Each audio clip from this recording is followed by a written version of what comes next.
नमस्कार विद्यार्थी मित्रांनो, आज आपण सरळ व्याजावरचे गणिते घेणार आहोत। 2000 रुपये मुद्दलाचे 10.5% दराने एका वर्षाचे सरळ व्याज किती होईल। इथे सरळ व्याज काढण्यासाठी हे मुद्दल आहे 2000 गुणिले दर घ्या दिलेला आहे 5% आणि एका वर्षाचे म्हणजे गुणिले 1/100। ट्रिकने हे गणित सोडवा। 2000 गुणिले दर 5 गुणिले 1 वर्ष म्हणून गुणिले 1/100। हे 2 शून्य गेले। 20 गुणिले 5 1 5 म्हणजे 20 100 रुपये सरळ व्याज येणार आहे। पर्याय सी। छत्रपती संभाजीनगर पोलीस भरतीला हे उदाहरण विचारलेलं आहे 2024ला। आता इथं फक्त आपल्याला सरळ व्याज विचारलेलं आहे म्हणून फक्त आपण सरळ व्याजच काढायचं आहे। पुढचं गणित घेऊया।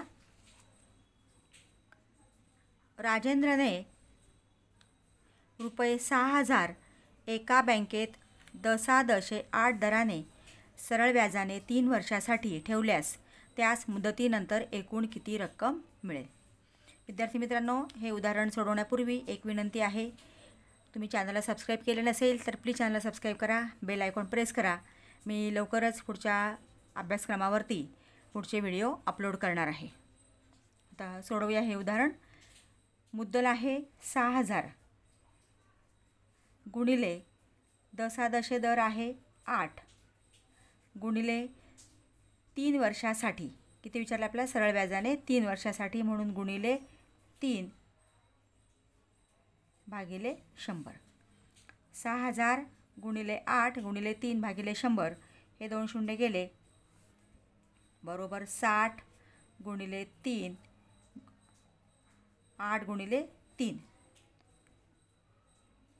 60 गुणिले 8 त्रिक 24 हा शून्य दिला आपण आणि 24 144 म्हणजे सरळ व्याज आलेलं आहे।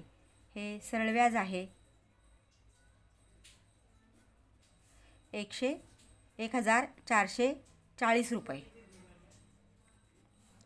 पण आपल्याला विचारलेलं आहे मुदतीनंतर एकूण किती रक्कम मिळेल। म्हणजे राजेंद्रला त्याने ठेवलेली रक्कम 6000 रुपये आणि हे व्याज 1440 रुपये एवढी रक्कम मिळणार आहे। म्हणजे त्याला म्हणतात रास। 6000 अधिक 1440 म्हणजे एकूण रक्कम मिळेल 7440 रुपये।